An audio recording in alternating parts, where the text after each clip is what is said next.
Hello, everyone, and welcome to Weekend Rental. This is episode 73. I'm your host, Ryan, and as always, I'm joined by Andy and Nate. Hola, amigos. As always, if you enjoy our content and you love other geeky-related content, whether it be wrestling, podcasts, articles, video games, beer, whatever your interest, geekade.com. Check it out. You'll find articles and podcasts over there. What's your geek?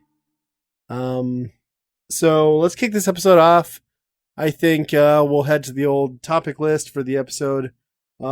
Nate, I would like to start off with your notes for episode 83. My balls look funny. Elaborate, please. Well, actually, I got a really interesting story about my balls right now. So if you really want to go into that.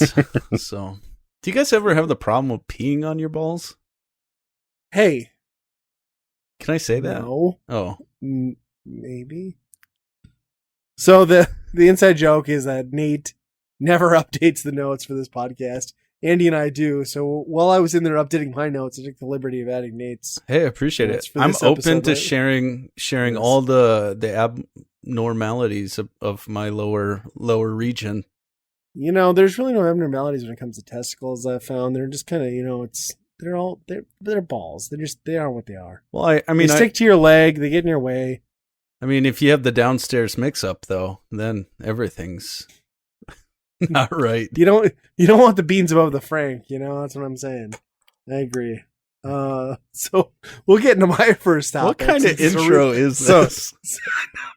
When you were younger, when you were younger, you called them balls, so you thought, oh, they have to be perfectly round, and then you're like, but mine aren't. I wonder if there's a problem with mine.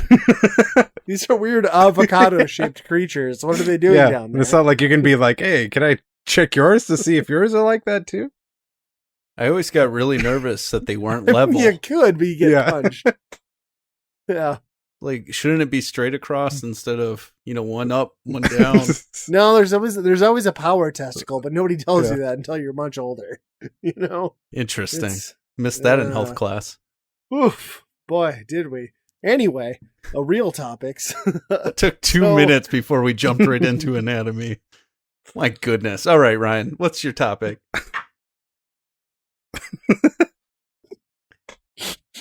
Broken. I'm sorry. I can't stop. So my no, keep on going. My actual topic was I was going to talk about the Not for Resale documentary. Pat Contry had a sale on Labor Day weekend. It was like 10% off everything in his store. So I was like, hey, I want that Super Nintendo book and I'll buy the DVD. Not realizing that the DVD was also not 10% off. So thanks, Pat, you dick.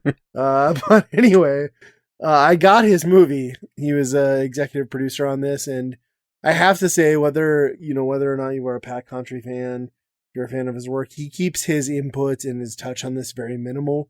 And it's a very good documentary of the mom and pop video game store, like the used, not GameStop market, behind the scenes vibe of that industry. And he interviews several, I guess if you're a fan of like the Game Chasers and, Pat and I don't know, like those types of channels on YouTube, you've maybe been familiar with some of these people that were interviewed and their stores, but certainly not this take on it.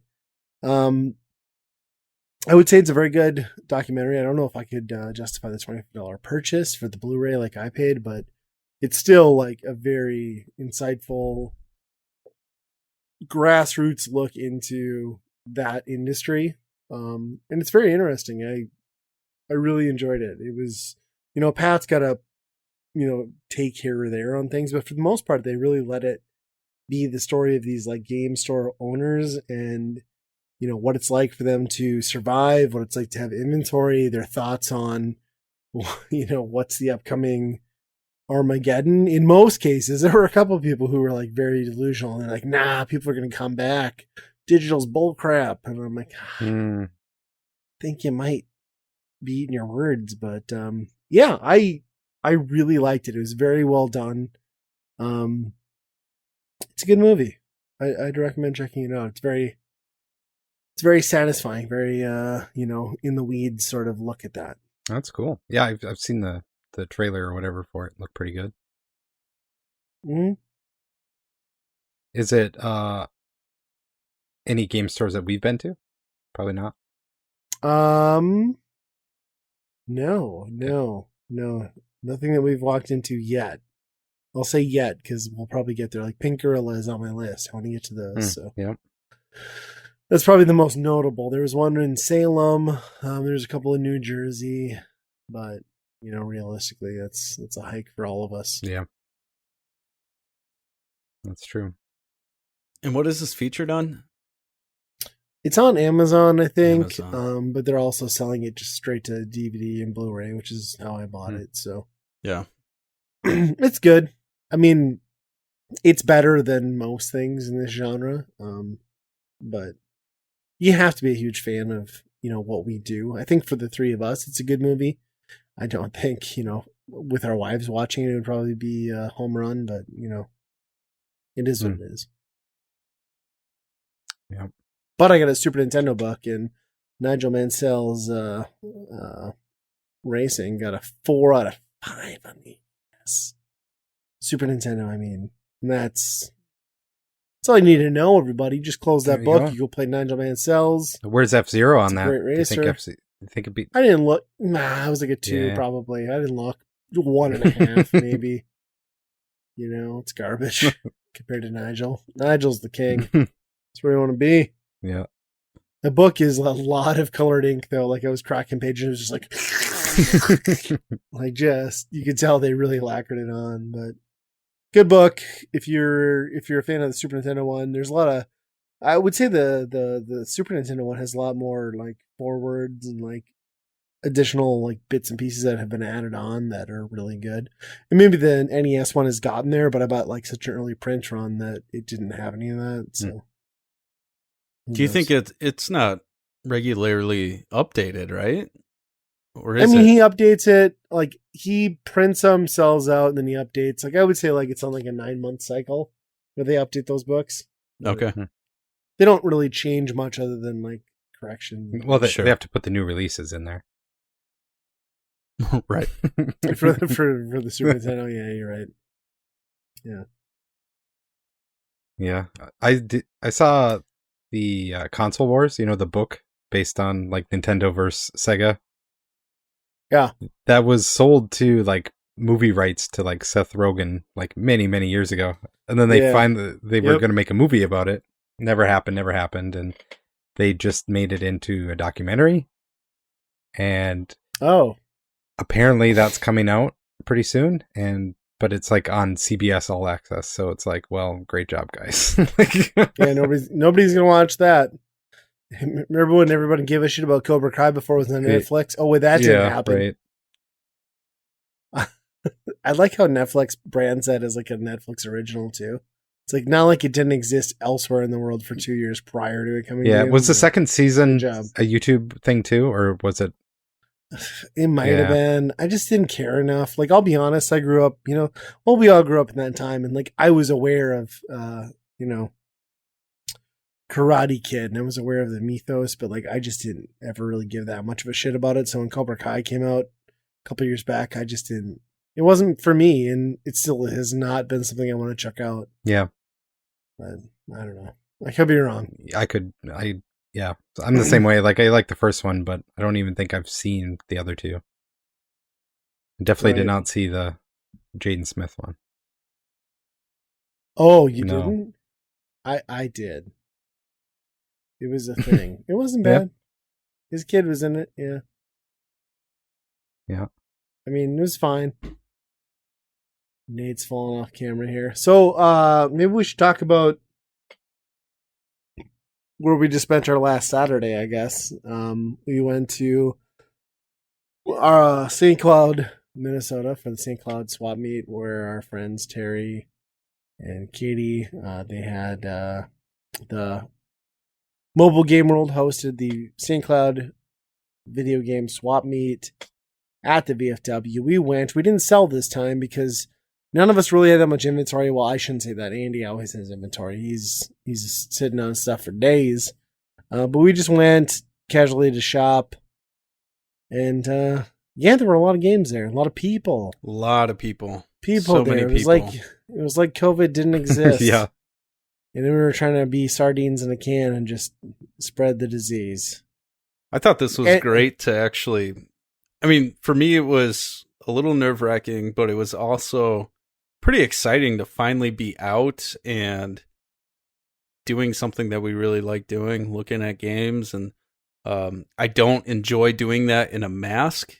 Was it, like 3 hours or 2.5 hours? And it was hot. Mm-hmm. It was. I don't really enjoy hot. doing that in the proximity of people. In the case that we were, I especially with my introvertedness, do not enjoy doing that in that same proximity mid-COVID with a mask. I agree. It was super uncomfortable. Yeah, it was convention level amount of people. I mean, obviously not in total, but for the amount of space, it was cramped. Space and people, yeah, it was crazy. There wasn't really anything too ridiculous there. Rarity as far as games, no. I mean, someone brought in a hefty collection of Dreamcast, probably almost a complete collection of Dreamcast to sell. And I felt like a dick because I snaked typing in the dad from Andy. Andy like pointed it out, and I was like, "Oh, I would like that. Maybe also if you're not going to take I still don't want it. So have you tried it out? Okay, kid. Yeah, no, that's in my to-do list. I got to get the tote from the back room this week. So I'm glad there's no hard feelings because I felt kind of bad. Well, I snagged Power Stone 2 from Nate. So No, I passed on it. I passed on it, so you didn't snake it. And then all of a sudden, so my Dreamcast collection, I've been kind of getting into it and just curious about games that are interesting. The problem with this guy, so it was a near dream, like full collection. Oh, he had a full. It was pretty impressive. Off, yeah, and the problem with this, he just brought them in boxes and no prices on anything. Right. So I already know that the Dreamcast can be kind of pricey. And so as I'm flipping through, I'm like, oh, this looks like a cool game, but then I don't know how much it is. So I don't even want to ask him. Because I don't want to go get cash. I don't want to pick out a game that's $500. And so that was a little bit frustrating. So I knew Power Stone 2 is a fun game. I've played it at Ryan's. I'm awful at it. Yes, Ryan, I said it before you could. But to know, I'm glad you admitted it. Yeah. But I didn't know how much it's worth. And so I didn't realize how much it shot up. It was shocking to me. So when he's like $80, which I'm sure is a good deal, I'm like, do I love it $80 worth to right? I don't know. And so I kind of talked myself out of it, but now I kind of want it. And that's kind of how it always goes. Somebody buys something that I wanted, but now I want that. Yeah. So the Dreamcast is weird because like not only can you easily burn Dreamcast games, but for the longest time, I would say up until about 8 years ago, the Dreamcast everything sat at a threshold where like the most expensive games are going to be $30 and $40 and everything else is going to be like 15 to 5.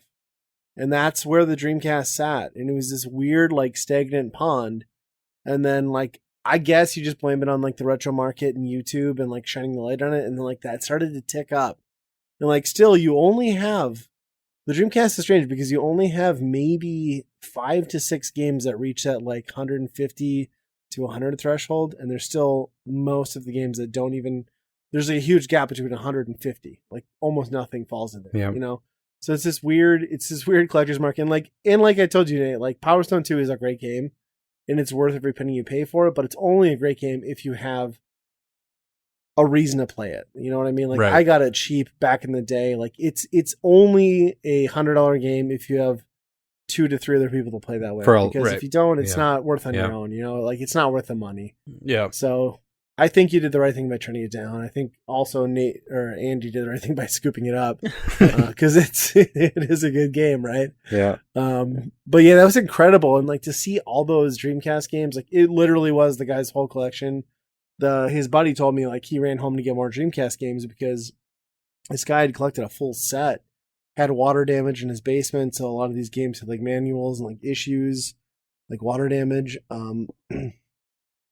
You look at that collection, you realize like how much that is just like lazy ports, games you've never heard of, and then there's like the heavy hitters, and you're like, holy shit, I can't believe I'm seeing this. Like Elemental Gimmick Gear, JoJo's Bizarre adventure. Like, I don't know. It was really cool. But I'm also glad I'm not one of those people who's like trying to get a full set for that console, because it's just not. There's a lot of crap, right? Yep. There's a lot of rare crap that just like it doesn't probably go for a lot. It's just hard to find, you know. Well, and like Nate and I were talking, like that's got to be on par with like about the Wii U, right? Like game wise, we're about 300, like 275. Yeah, there. Is well, that about the right count? I think the Wii U's at like 175, something like that. Yeah. Oh, it's that low. Okay, so yeah, Dreamcast was a little bit over it. Yeah, let's see what the official thing was. Whoa, I was thinking a few hundred games, but that can't be I don't right. think it never broke 300. It never broke 300 really? in the US, for sure. For sure, yeah. Interesting. Wikipedia says 620, but that can't be North America. That's international. Yeah. Right, yeah. International, I believe it. And I know there's really good games, but for me, if it's outside of, the Nintendo, it's really hard for me to understand like what's worth what's worth playing. And so, I mean, it's helpful when you guys are with me, and Ryan is really good at just hold out your hands, Nate, let me stack things up. That's what you need. and so I really trust him to like pick out my games outside of the Nintendo. So, and to be fair, before that guy brought in the stack, like I raided their table and I bought 3 games for like, I think I got them for like $15. I got like Tony Hawk 2, bass fishing, and one other game, and I just like bought them and I like threw them in Nate's backpack. I'm like, here you go, buddy. Yeah. Like here's your starter set for Dreamcast. Yeah. I don't even know what the other one was. But yeah. Oh, it was the multi-pack or Smash Pack, Sega Pack. Yep. Yeah, Smash Pack. Yes. Okay, you're welcome. That's a good game. Yeah. So I mean that was really cool to. That's one thing that I really enjoyed game hunting with you guys is you school me on literally everything. So even when we went to a game store outside of that convention there. Yeah. And and that's a whole nother conversation with the store, but I can easily go through the TurboGrafx stuff and like that looks cool and just kind of cover look, but then you guys are like, yeah, that one's worth getting, don't get that's garbage, and it makes shopping so much easier. Yeah, and you ended up with a complete copy of Ord9 and a complete copy of Keith Courage, which I know everyone's got Keith Courage, but Nate did not have like the manual case plus the comic. I do not have the comic, so I was a little bit jealous of that. Yeah. Yeah, that was really cool. Yeah. But I think it was, I don't know, this one's always really interesting. The swap meet, just, when we were selling there at the beginning of the year, it was so random. Like no one was buying anything, and it was all trades, collectors trading trades, right? Yeah. And it didn't seem like there were a lot of people buying this time. But even some of the people that we knew said they were doing really well, and it's on trades, I think. Yeah, on trades, sure. But a lot of common stuff, tons of common stuff. If you wanted just a good NES set, this was the place to go, and you get the classics for pretty reasonable prices. And there was a couple of the rares, but nothing much. Right?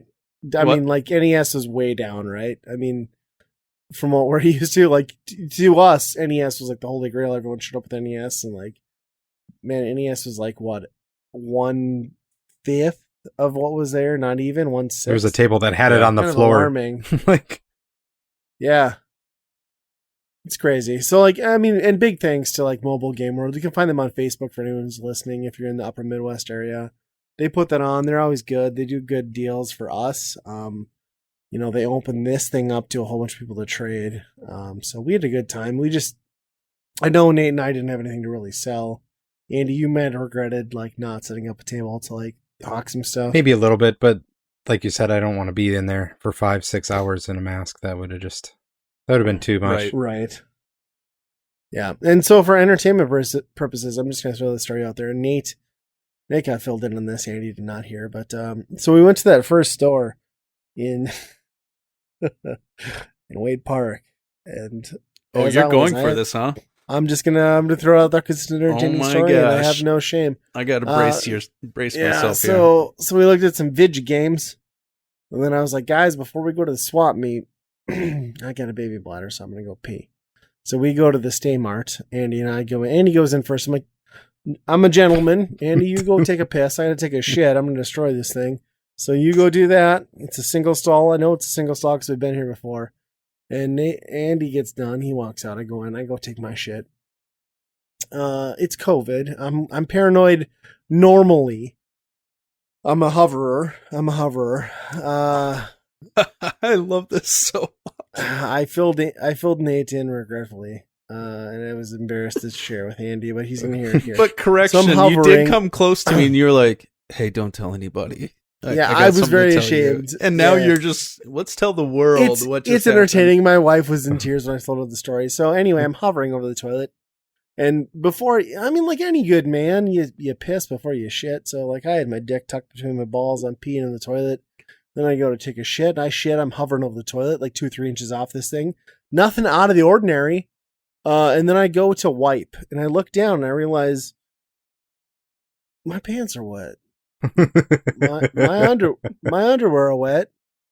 Somehow I had managed to direct my urine stream behind my balls onto the lid of the public bathroom at the Stay Mart, and it ran forward and drained directly into my pants and underwear.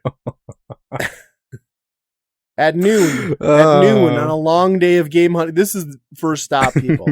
First stop, I had essentially drained like public sewer urine through the toilet into my pants. I panicked, obviously, cleaned myself up best I could, but realized that I was committed to a day full of like dampened underwear and pants.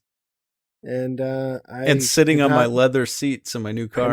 And I couldn't do anything but just own that and just go with it. And then we got in the car, we drove to the next stop, and on the next stop, Nate was like, "Hey, I smell weed. You guys smell weed?"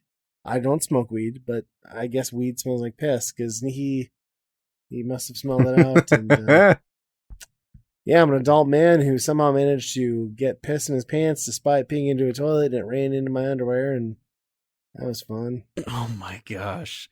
When we were at that first store, I don't know. Maybe I've been around you guys. You tried to convince me to use that bathroom too. I should have done it. You should have done it. But for some weird reason, I don't know if this is creepy or not, but I kind of know when Ryan needs to go.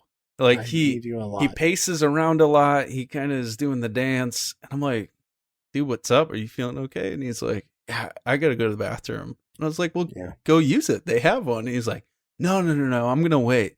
So then this whole time I'm game hunting, I'm thinking about Ryan like, man, he should really go to the bathroom. And I kept on going up to you like, just use the bathroom. I know, you told me multiple times. But now when I go back and think of this whole thing, I'm like, why was I worried about Ryan and him wanting to use the bathroom and why me didn't I listen speeding to up you? my shopping where I was like, okay, I got to hurry up so Ryan can go tinkle. My goodness. So I got to spend the afternoon at the swap meet with swamp pants, basically. What happened? It's a little embarrassing. You try it out, or nobody noticed. I owned it like a man.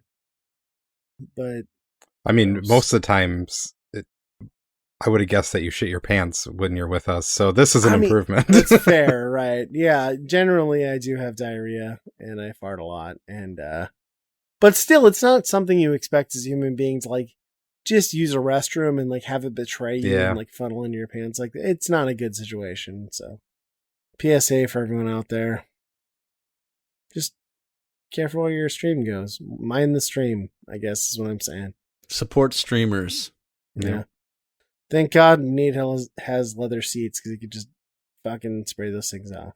With air conditioned seats where dried if them you out. push the button, it would either dried it out or really just pushed the smell throughout. I wish I had known. Had I known. Ugh. Nasty. Ugh. Yeah, it's one of those things that can kind of only happen to me, you know? You drop a nugget out of your pants, you piss in your pants, and it is what it is. I think on this trip, I hit kind of an all-time low.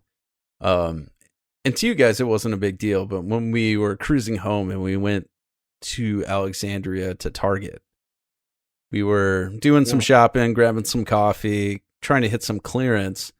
I don't know. I guess I was in a weird mood to, hey, I want to pick up some PS4 games on the cheap, some new ones, especially when Ryan and Andy. Why low? What? I know where you're going. I don't know how this is low, but this is low for me. It's frustrating for me is where I'm going. So I wanted to pick up Diablo, and we went to GameStop, 3. Didn't really find anything. And then, I didn't want to get rid of I didn't want to get one that's already been used and downloaded and kind of missing things. And so we went to Target. I found it right away on a rack that says $14 and up. However, I just saw the $14 and I went crazy. I started grabbing multiple games, and Andy's like, Nate, those are $14 and up. And I'm like, well, there's no prices on this thing. How do I know? No scanner anywhere. And the scanner that we eventually did find didn't even work. And so I went up to the counter. They scanned the one that I wanted, and it happened to be $39. And I got really depressed in that moment. And I then decided to get a little feisty with the guy. And I was like, how do I know the prices on these things? Do I have to grab one every time and walk it up to you to scan? And he's like, yep, that's what you need to do. And I was like, all right, jerk, have a good day. And then I did buy Diablo. To be fair, Diablo 3, the Ultimate Collection or Ultimate Evil or whatever, is totally worth it. I've been begging you to buy that game forever, especially after you got into Darksiders Genesis, because Darksiders Genesis is like the bastard stepchild of Diablo 3. So you are going to be very happy. I will jump online with you and we will enjoy your $40 purchase. So do not feel bad about that. Still, $14 and up. Where was the $14 game? Yeah. So speaking of this Game Hunting Road Trip too, I also want to point out an ironic story here is I gave Nate shit a little bit on the ride home, but so we go to eat at Red Robin, and Nate orders his burger, and he's like, no mayo.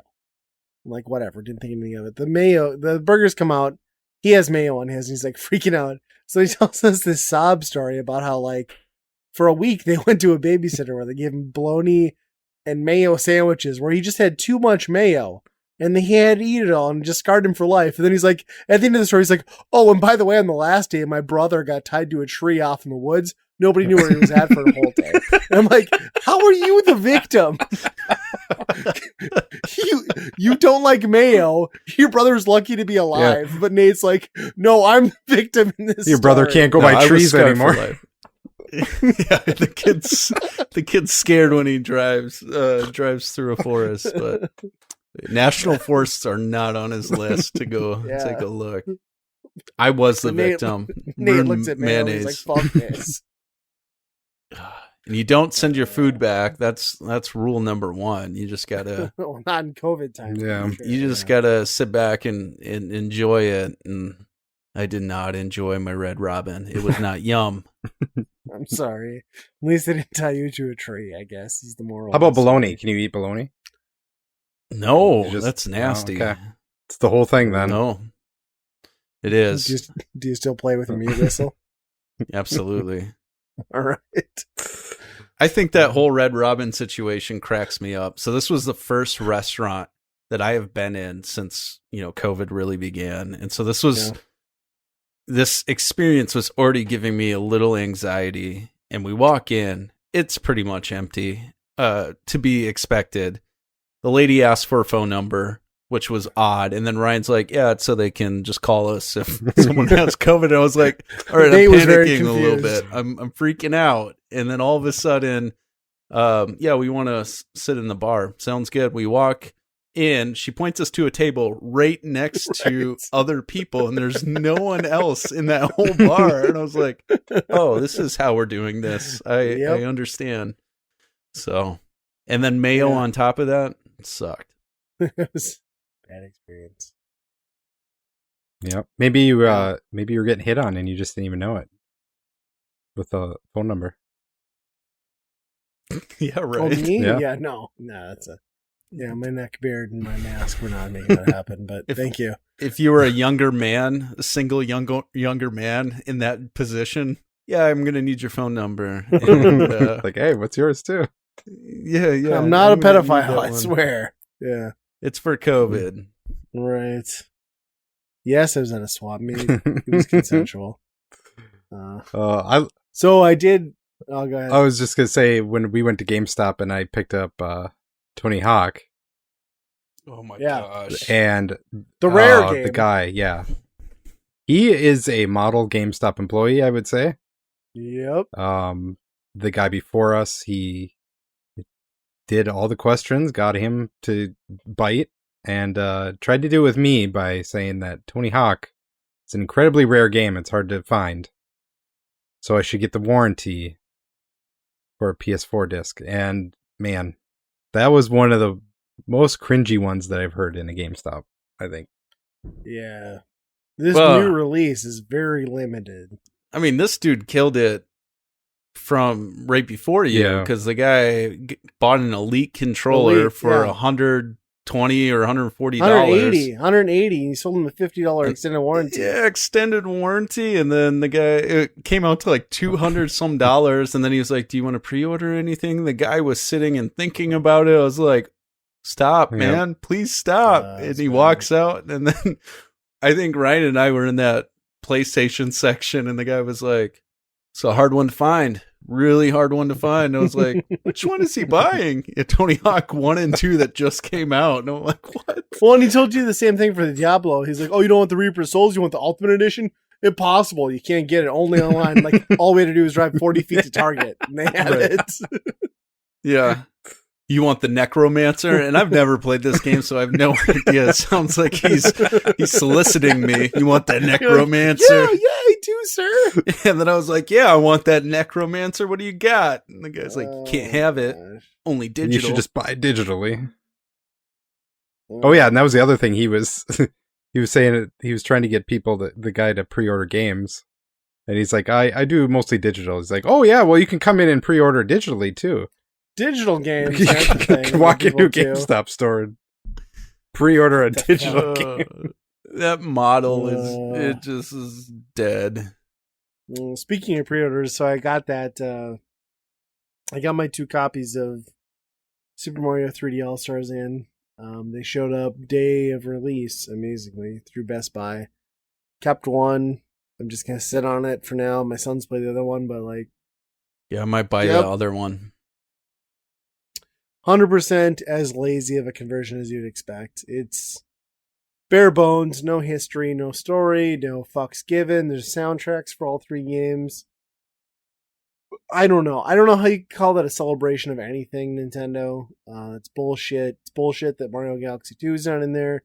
It's bullshit that you didn't add history from the games. Bullshit that you didn't do more to like update Mario 64, maybe include the 3DS version. I don't know. But there's a soundtrack. Yeah, there is. And like, arguably it's worth the asking price, but shamefully Nintendo should know better. It sucks. I mean, it really does. Regardless of the games, the package sucks. Did they turn Galaxy HD or anything, like widescreen HD or anything? We haven't played Galaxy yet. My son's been... So here's another disappointing story is I was at home working Friday afternoon and I had something playing on YouTube while I was working. Even in the background, I wasn't watching this at all. I was fully focused on work. But it came up in the background. I heard somebody, I caught this snippet where I completely paying attention to work. Where somebody said Super Mario Brothers 3 was the greatest Mario game of all time. And my son turned and looked at me and he said, is that true, Dad? And I said, well, son, yes, I agree. I think that is the greatest Mario game of all time. But it's an opinion thing. And then he looked at me, he pondered for a second and said, well, I think Super Mario Sunshine is the greatest game of all time for Mario. And then I murdered him. I no longer have a son. I'm going to be going to the jail soon, everyone. I'm sorry to tell you. But that's the thing that happened. I just cannot express to you the shame and disappointment that has been brought into my household thanks to my child. Well, talk about an expensive game. Yeah. That Sunshine game just keeps on going up. Nah, it's $60 now. You buy the All-Star 3D pack, it's $60 all day long. Which you crap on that so bad. I did not jump into the pre-orders on that, and you're like, it's absolutely terrible. And then you're like, you should get it. You should buy it. And I'm like, no, what? I don't think you should get it because you want to play it. I think you should get it because of posterity. Oh, sure. I can't find it anywhere now, so I'll go to Target. They have like 85 copies. There's it was like lot. That front-facing window. It was like all 4 of the top slots. Oh, really? Like, they're like, we have nothing else. We're gonna throw 3D All-Stars here. Interesting. I got it cheap online, so it's coming my way. And yeah, what'd you pay? $30. It's a guy that probably opened it up and was like, yeah, this is shit. Getting rid of this. Fuck this. Well, it's funny because I was telling Andy before you jumped on, Nate, my daughter had gone to. My wife went to pick my daughter up at a sleepover. She wasn't there. And my daughter comes running back, and here she'd been at a garage sale, so she offered somebody $1 for new Super Mario Brothers Wii U Deluxe, and it's just the case. I open it up, and like in there's a Pokemon Ranger game, which is like $25. No Super Mario Brothers game, right? So she paid $1 for that, and then yesterday I bought the cart for $25. So for $26, I got a whole complete game minus the Pokemon game. So I got it for free, pretty much, right? Yeah, it's a good deal. You should be so proud for family hunting for you. Yeah, well, she also bought MLB 2011, so I'm not that proud. Yes. Kind of proud. Kind of proud. The look on her face, and I was like, I'm just going to throw this in the garbage, honey. She's like, but why? You could clean it up. I'm like, nope. Can't clean it up. Yeah. Well, 3D All-Stars for $30 is well worth it. 3D All-Stars for $60 is sad. It's borderline sad for $30. Damn you, Nintendo. Yeah. If only they added the other games. Like, why not just put the NES and Super Nintendo in there too? Like, just put if you're just doing ROMs, just put the ROMs in there then. Just throw it all in there. Just give a shit, right? Like, write some history, write some facts. Like, make it a celebration instead of like a cheap emulation cash-in on some limited release bullshit. Like, yeah, I don't know. It's sad. Nintendo should feel ashamed. Especially, fuck them. Fuck us for buying it. I'm an idiot. We're all idiots. I mean, Sunshine sucks. Yeah, it's terrible. 64 though. I mean, it doesn't really hold up that well, but it's one of the most important games they've ever made, and fundamentally, yes, I agree. Yeah, they don't give a shit about it. They've ported it to the DS, which wasn't all that great, and then this was just a ROM, so it's like, where's the care in that? I don't get it. Yeah, it's so frustrating. Like, for a company who like really touts and like pretends to care about its image, like they're cutting mobile games because it dilutes the value of their franchises. Like, how is this not diluting the value of your franchise? Like, how was Super Mario Brothers All-Stars ported to the Wii like just a copy and paste of that ROM, which filled up like 1/1000th of that disc, and not just garbage? Yeah. I don't know, but you know, it's sad. As Andy and I were walking through Target, that was, going through the toy section, I've seen more Mario things, like Mario slapped on so much than I have had in so many years. Yeah. And I feel like at some point it's going to be oversaturated and they're going to kill their own brand. I mean, Mario was on monster trucks, obviously Legos. There's a ton of the Lego stuff. What else was there? Like, it's all over Mario the place. Kart cars. They have the figures that have like 3 different lines now, and yeah, I don't know. It's not good. No, if Bethesda is worth $7.5 billion, how much do you think Nintendo's worth at that point? $3. Yeah. $3.50. It's a lot. Yeah. Think it's worth it? Yeah, I mean, what is $7.5 billion is 3 times as much as they paid for Minecraft, right? Right. But I don't know. Minecraft is only one thing. It's a huge thing. So they fully own them, like everything they publish. Yeah. Microsoft exclusive. The technology, the talent, the everything. Yeah. I mean, had they had a better track record with purchasing up Rare, I might feel a little bit better about this, but yeah, I don't know. Like, maybe Rare was sputtering out. Maybe Rare was dying at the time that they were purchased. Bethesda has a much better chance, I think, of being something productive. But that's it. Yeah, you're right. That's like there's a huge sect of people who really only love Bethesda type games, right? And like, you only get that from Bethesda. I mean, that's big. Yeah. That's a big one to take away from Sony. Yeah. I mean, the next Elder Scrolls is probably going to make them $1 billion or $2 billion anyway, right off that. Right. Well, and they'll push it onto PC, which is most people want to play that. They'll have it on Game Pass. They'll have it on their console. I bet they'll have it on. I bet the next Elder Scrolls will be on PS5. Yeah. That's true. I mean, it's not like Minecraft isn't, right? Yeah. Yeah, I mean, they're even doing like PSVR for Minecraft right now, so it's like they're even adding options for those things. So yeah, I would imagine that's the case for a lot of those. I don't know. I'm sure there'll be some exclusives that are only Xbox, but yeah, that's a big one. Like, I think the first thing I said to Andy was like, well, has Microsoft heard of Fallout 76? Like, aside from that, I mean, there is a hardcore fan base there, and yeah, that next Elder Scroll will be, man, even just like rehashing Skyrim again for another console generation, they're gonna make their money back almost right there, Yep. But all that's coming day one Game Pass, so it's kind of nuts too that to lay that money down and then be like day one, it's just free on Game Pass. Yeah, it's huge. Yeah, the value of Game Pass is, I don't know. I don't know how you match it. Like, it's just unbelievable.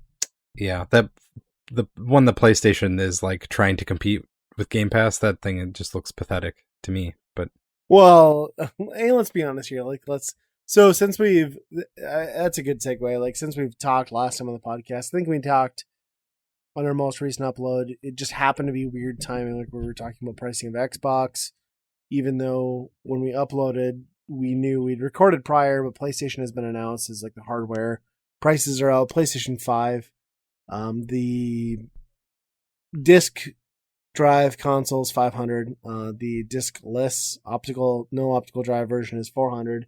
No disparity in hardware performance other than the ability to read discs, but one of the things they announced there, which I also look at as I kind of laugh at it as a grasping for straws sort of move, was they're like, well, now with this PlayStation Classics bundle, free with your PlayStation Network subscription, you'll get to play these 10 first-party, like, PlayStation 4 games. It's like, that's cool, but you're only doing this because there's literally nothing for me to play on day one.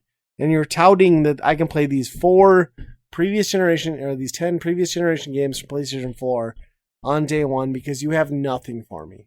Once I'm done with Spider-Man, 20 hours later, I'm going to have nothing. I'm going to have nothing at all, except for a Devil May Cry 5 Deluxe Edition, download only.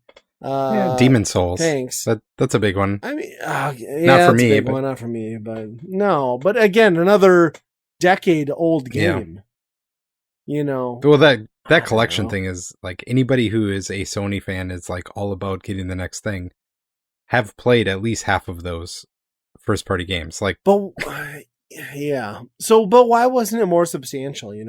Why wasn't it Warhawk? Why wasn't it stuff like Jet Moto? Why wasn't it PS1, PS2, PS3? Why was it just PS4? Like, that's bullshit. If they wanted me to be in, I'd have been like, Jet Moto, yes. Twisted Metal, yes. Like, I don't know. They could have given me 40 reasons to be excited instead they gave me 10 of like, I mean, I guess I'll play them again because what else am I going to do on this console? But Watch Netflix. Yeah. Is that even available? They haven't announced that. Probably not. Who knows? Ugh. But really, I mean, I still don't understand why people are so excited about these new consoles that aren't going to really do anything for them. Yep. And for me, I think now's the time just to really enjoy the PS4 and really pick out those games that I've missed and haven't really spent a lot of time. And then once games start being released for PS5 and stuff like that, then maybe I'll jump into it when prices drop a little bit. And you're an Xbox Game Pass adopter, and they've committed to the first year of Xbox Series X releases being playable on the One. Like, what is your incentive to jump to the next console in 2021? None. You should have none in theory. You know what I mean? So yeah, I agree. This is, as a gamer, like, this is the most disappointing console launch there could possibly be. It's just, and then by that time I might be interested. 2021 holiday season, they're going to bundle something and maybe have a even lower price on some of that stuff. By $50 or whatever. So to start pushing people into the system, that's probably when I'm going to actually look. I thought for sure mine would be when the next Horizon came out. I was like, okay, that's going to be the game I want to play on PS5. And they just announced that that's going to have a PS4 version. And that's probably end of next year, right? When that game comes out. Oh, right? For sure. And it's like, man, a whole year. Well, it's almost like to the point where like it's PS or it's a PC situation, right? It's like, I could upgrade to the next graphics card and get like these bells and whistles, or I could just get by for the next like 2 years. Like, do I really need to upgrade? And I think the answer for most people is no. And that's just where we're at. It's weird time. I just can't believe how many people are in a frenzy over pre-ordering though. Just did you see PlayStation or Xbox Series X? No. Xbox One X sales were up 747% on Amazon.com. And that's because people were completely because people thought they were buying the Xbox Series X. They're going to get it like tomorrow and be like, oh, wow, can't believe I got this already. This is, not next gen at all. This is not what I ordered, but it's hilarious. It's still more powerful than the S. Yeah, that's true, sadly. Yeah. I don't know. Weird times. Yeah. I've never been more happy to just like sit back and watch the, for the longest time I was always like that gen behind gamer. I was always collecting retro stuff. I was always hunting and like building my collection, and I always waited until virtually a console was dead to pick it up. Even then, I'd buy it used on like a sale or garage sale or secondhand, and it's maybe not a bad time to fall back into that habit, to be honest. Yeah. Especially if you're a PC gamer anyway and you can play a lot of this stuff. So yep. It's cheaper on PC and Epic. I mean, Epic gives away so much stuff. It's crazy. Yeah, you could live off of free games. Like if you really didn't, if you're just not really picky on what you're playing. Yeah, I could live off that itch.io bundle for the next decade, for sure. Yeah. Yeah, it's kind of nuts, but yeah, I don't know what people are going to be playing. Just doesn't make sense. Old games. That's what. Been playing any old games? No. Just Mario? Yeah, I played that Mario for a little bit. The deluxe Wii U new Super Mario Brothers bastard, whatever name that is, but played like 4 levels of that. I was like, yep, this is that game. I got it. Then I put it away. How about you guys? No, I haven't done anything. You need to dive into your NBA Jam Cab. Yeah, that's where I was going to go. So, Speaking of old games, Ryan, here's another case where Ryan's like, you should buy the NBA Jam Cab because he knows I want it. I know I want it, but I'm like, the price should go down. And you're like, just do it. You should just get it. Just get it. And so what do? I just get it. So I picked up the cab from Walmart. So Walmart is a little bit different than the Best Buy. Best Buy comes with the stool.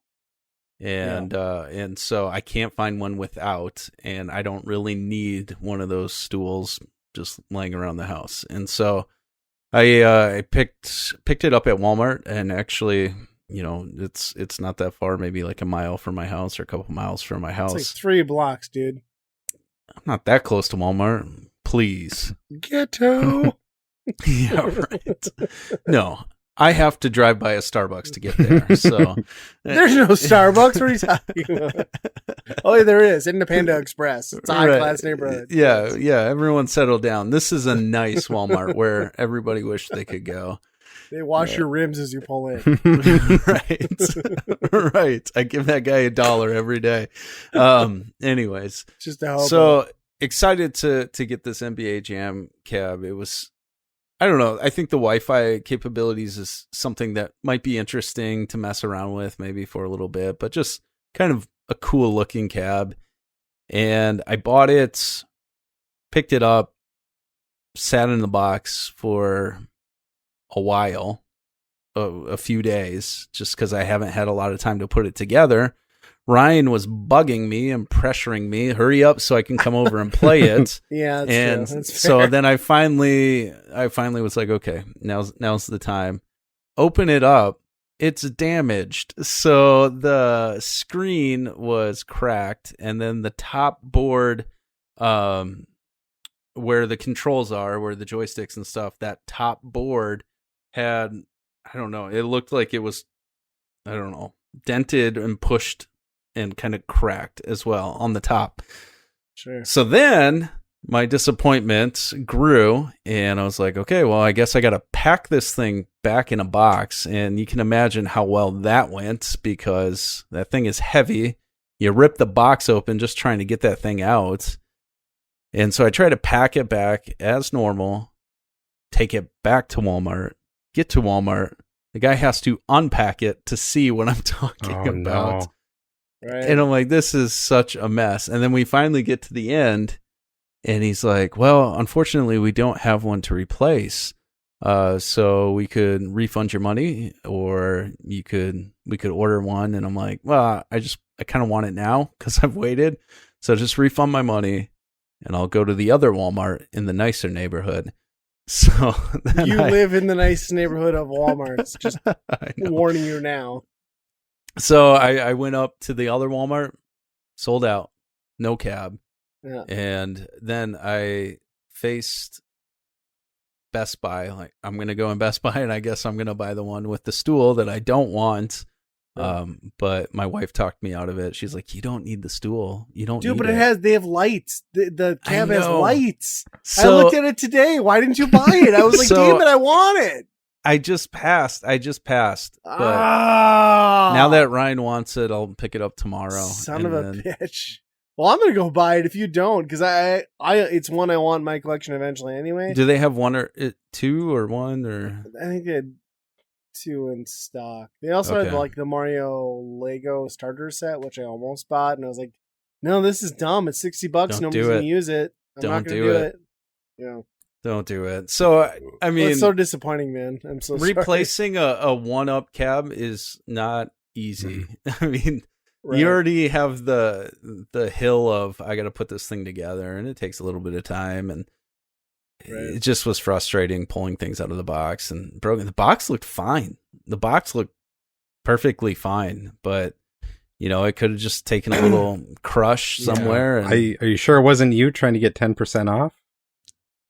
Nope. I hold have the box, 10% off. I already have my ways of getting that 10%. So dick in a box. So a little disappointed, and I got my son all jazzed about this. He was like, I can't wait to play. And oh, sorry, buddy, let's go to this Walmart. Oh, it's not there. And so then also during COVID, I'm like, dang it, I walked through 2 different Walmarts. I shouldn't have done this. And this is a dumb decision. And so frustrating for sure. And I can't really tell if Walmart really has like they restock those things. Like, seems like they're kind of like in and out or just gone immediately and never come back. I don't know. Yeah, it's weird. I see the Marvel one. I see the Mortal Kombat one a lot. I see NBA Jam occasionally now. TMNT seems to be a regular one too, but I don't know. It's tough to tell. Yeah. Well, that sucks. What's on the NBA Jam one? It's just like Tournament Edition and all the other ones? No, you get Hang Time also, okay. I think. And it's 4 games, I think, isn't it? Is it 4 games? NBA Jam and just Hang Time. Oh. No, you get NBA Jam Tournament and then Edition, Tournament Edition, yeah, and then Hang Time. Yeah, okay. Well, now Golden Axe is out, and why is that? Can I ask why is that 4-player? There's one game on there that might be 4-player, and there's 4 games in there in total. Why does it need 4 control sticks? I've never understood this. Oh yeah, because is Revenge of Death Adder or whatever like 4-player in arcade? I have no idea. Because the home console ones aren't. Golden Axe wasn't a 4-player? No, it was like 2 on Genesis, tops. Yeah, but we're talking the arcade. I don't think so, man. Didn't you 3. And I play it? Didn't we all we played play Death Adder, though. Death Adder. Okay. Well, let's do some impromptu research. Riveting stuff. Yeah, I guess I've never seen a Golden Axe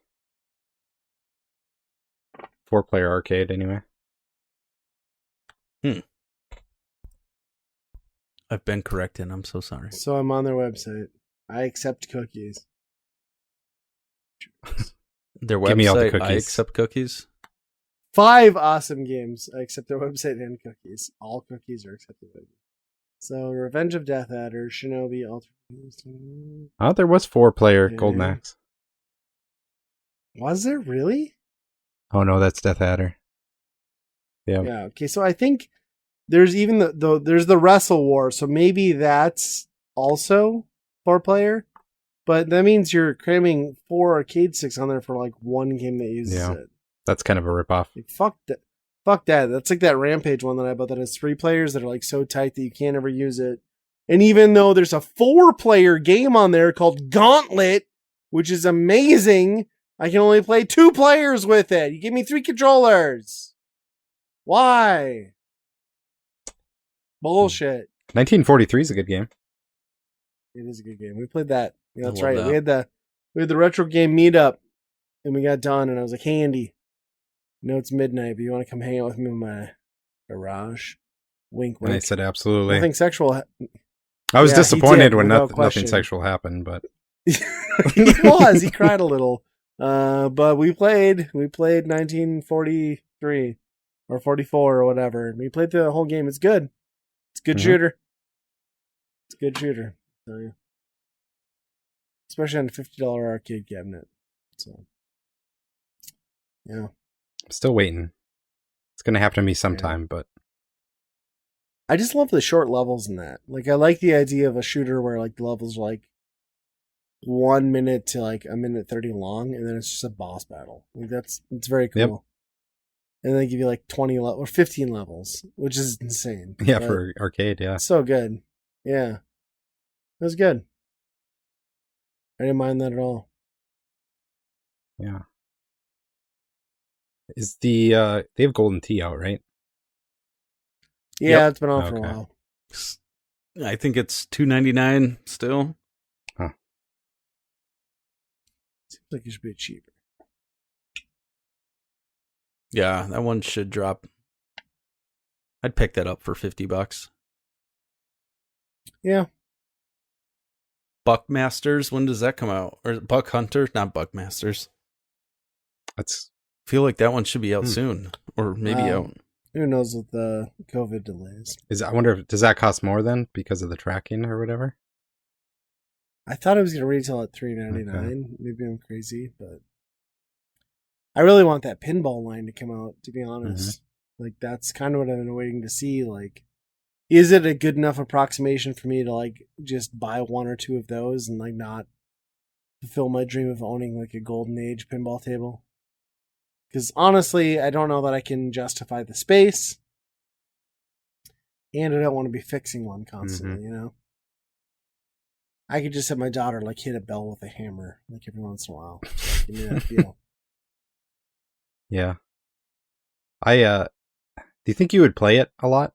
Like, I feel like pinball is a great idea, and then you get in your house and you'd be like, Yeah, I feel like every arcade 1-up I bought was a great idea until I bought it and got it in my house. I was like, meh. Yeah. You know, I now own 5 of those, a cocktail arcade cabinet, and a Mega Touch, and I play all of them like almost never, so I'd say no. I'd say that the answer to any arcade cabinet is no, it's not worth it, but they're sure cool. Yeah. I mean, you have at least, of all of us, you at least have legit cabinets. So yeah, but that's kind of worse then too. If it's the same amount that you're not playing, you know, then it's just taking up more room, and at least they're worth more money. Yeah. Not if you keep them and don't play them. They're not making any money. It's true. There's not much of a market for an arcade anymore either. So. Yeah, not right now. Did you see that Commodore is releasing like the Commodore 64, but instead of doing like the non-functional keyboard, they're doing a new one with a functional keyboard? Ooh. Yeah, that went live like a week ago. Did you pre-order it? No. Oh, bummer. No. I saw it was the thing, though. They have to have pretty clicky keys, right? Otherwise, everybody would be like... I would hope so, yeah. Mechanical as fuck. They should just come out with like the 500-pound like floppy disk reader too, and be like, here you go. That's what we all wanted. Thanks, Commodore. Wonder who even runs that. If it's just a like Atari situation or what. Oh, for sure. I would imagine, right? Yeah. I'm looking at the box on the floor like I can read it from here. It's like 12-point font. Like it's 2.5 feet away. I can't read that. Oh, it's not good. No. Yeah. Or a printer. Get with like one of those yeah. Dude, somebody should totally remake a dot matrix printer with like the spools. Yep. My wife asked me about that the other day. She wanted to, can't remember what she wanted to make, but she was like, yeah, I'm looking for that printer paper that's all connected with the ribbon on the side. I was like, where are you going to find that? She's like, I'll just go down to Office Depot. And I was like, no, that's not even a thing anymore. That's been gone forever. So it kind of blew her mind that they don't sell. That's how techie she is. So she assumed our printer, just take that. At Rent-A-Center, when I worked there a decade ago, that was still like our functioning everyday receipt printer. And like you'd be busting like the canned air and like getting the chunks out of the cogs. And I'm like, I'm sorry, this is terrible. And that was 10 years ago. I still have a 3/4 of a box like sitting in my closet over here. Nice. Right next to the Apple II, and be like, I'm not ready to throw this away. Because yeah, like when are you ever going to? You're like, I got one more birthday banner. Yep. We're gonna make it happen. We're busting this up for our 25th wedding anniversary. Congratulations, 25th. Oh man, awesome. My mom used to get so pissed. I'd do that. Big ass banners, so much ink. Yeah. Oh, for sure. What a waste of paper. Now nobody even has a printer in their home. Yeah. No, they have printers, but once they run out of ink, they stop using them. Well, right, because like I can literally go to Target and buy a printer with like starter cartridges for less than I can buy for my refills. Right? Like, why would you do it? You know, it's nuts. Or the once a year that I use mine, I'm like, well, I guess we can try and print something, and then I have to go buy new ink. Yeah, it sucks. And like the heads get all dust in them, and then you're just like all messed up, and yeah. Then it's like we got to clean them out, so it uses all the ink trying to clean up the damn page. It's a problem. We gotta align this thing. The pigments need to be correct. HP says it's important. Yeah, I wonder how. So I finished. Oh, go ahead. I was gonna say I finished that movie on Netflix that I was describing to you guys. That was just amazing. On the Oh, you like, finished the it? devil, yeah, like the devil is all in the devil Dick Donnie. I don't know what the name is. Like the devil is in all the something. Anyway, Spider-Man, Twilight guy, and some other people, and some people died. It was super depressing, and then some more people died. That was also depressing. And then he got picked up by a hitchhiker, and then he fell asleep, and the story was over. So that's a movie. Wow. Yeah, it was 2-something hours long. I can't get that part of my life back. Don't watch it, people. The devil is something. Anything with the devil on it on Netflix, just avoid. The devil made a bad movie. It's on trend. Yeah, it's not good. It's not uplifting or worth watching. The devil, it says devil in the title, and you're like, oh, might be an uplifting movie. My wife's like, I heard it's really good. It's on the trending. I'm like, I'm sick of looking for movies. Let's just do it. And then and that's how we finished it. Because yesterday we were sitting there, because my wife and I have had a couple days off because our 13-year wedding anniversary was yesterday. Congratulations to us. Wow, man. Yeah, nice. Stuck it out. Yeah, we haven't murdered each other yet. It's all right. So we were sitting there and like, well, let's watch something. She's like, we haven't finished that movie. I was like, yeah, that sucked. Let's watch something else. And we looked for like half an hour. I'm like, nope. We're just going to finish this terrible movie that I didn't want to watch in the first place because I can't find anything else. We finished it. And yep, that's the thing. We watched rom-com last night. The Proposal. Oh. Ryan Reynolds, Sandra Bullock. Oh, that's like 10 years old, man. Yeah, and for some reason, I don't know, I kind of felt like Sandra Bullock was kind of hot. So she might have been 10 years ago. She still might be. It was. I mean, I think it was just the business lady in her. I was like, okay. I mean, Jesse James stepped out on her, so how good could she be? That's what I figure, Yeah. But how hot was Betty White in that movie? Like, yeah. Very, extremely. How hot was Ryan Reynolds in that movie? Oh, even more.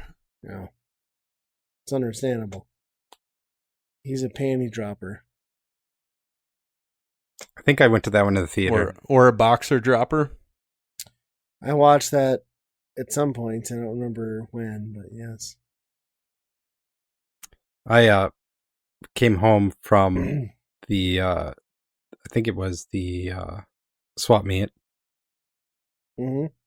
Turned on Netflix or the TV. It was still on Netflix, and in the search field, the only word in there was just kissing. So my wife she just typed in kissing, and that got her to the movie she wanted to see. I guess, I don't know. And it was. Yeah. I don't know what the movie was. Kissing something. Oh. Did you like fill it out? Were you like, and like typing it in? I don't even know if that wouldn't even feel good anyway. It would just be weird. Haven't you ever wondered what it'd feel like to have them both in the mouth at the same time?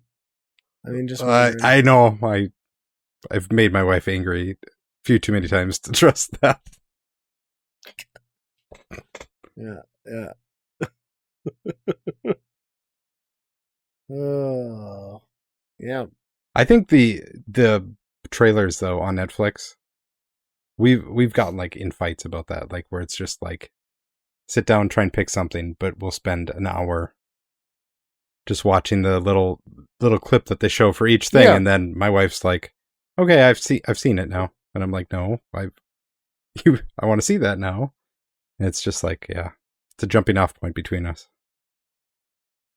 dude. So like we were sitting there like before we decided to watch like the Devil Sucks Dick show or whatever we watched. I found something called like Nordic or something where it was like clearly I have not watched it. I just saw like the trailer, and it was like a 3-season Netflix original series about like Viking times. That was just like super sarcastic and of the times, like the guy like shoots an arrow and like everybody boos him. He's like, "What are you to fucking boo your king?" He's like, "You ever shot a fucking arrow when your hands are tired?" And like, I don't know. I gotta watch this show. Like, I have no idea what it is, but like, it seems like my brand of like stupid humor. It's like Shaun of the Dead meets Nordic Times. I don't know. That's cool. Yeah. Yeah. I don't know if it'll be good, but it's a show.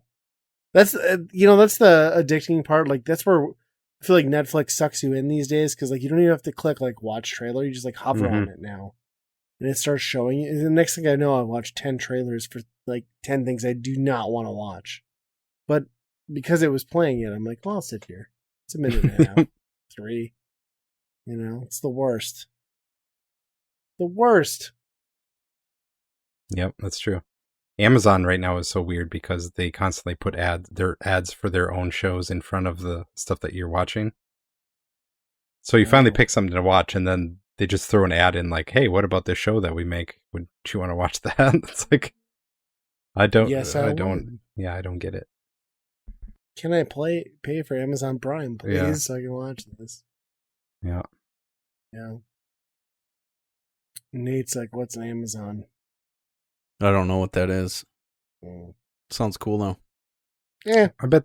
Sounds like it could be a big company someday. Maybe. They might have NBA Jam. Maybe, actually. Yeah. Slow news week in games. Well, other than the 2 biggest things, but. Yeah, that's true. Next gen console price reveals. Bunch of stuff from Mario, Bethesda. I feel like that's something that we're going to have to cut, is just Ryan's voice doing that over and over and over again. Can I let's take a moment, because Nate's on the podcast. So we did a predictions for 2020, and I bet Nate that if the PlayStation 5 costs more than $500 US retail, that I would lick his taint. No, you never said US retail. No, I did. It was never implied, US retail. Fuck you. Can I just exclaim how happy I was to everyone that price point came out at $4.99, so I did not have to lick this man's taint. I would have done it. And we would have had to stream it, I guess. Oh, was this like a reverse situation where now you have to lick my taint? No. I'm not interested in that. My tongue would burn. Oh, but you would have let me lick yours. Yeah, for sure. Man, that's not gay at all. Why not? Yep. But I don't have to do it, so it doesn't matter. I mean, you'd have to kind of get through my butt beard. I threw up my mouth a little. It's not good. I got the poo on me. It's like Joe Dirt. So that was good. That was a good day for me, I guess. It was a good day for all of us. For humanity. Yeah. We all won on that day. We did. We did. Promise to never make a bad bet again. Yeah. Yep. Speaking of winning, maybe we should end this podcast. Yeah. Before we all lose more.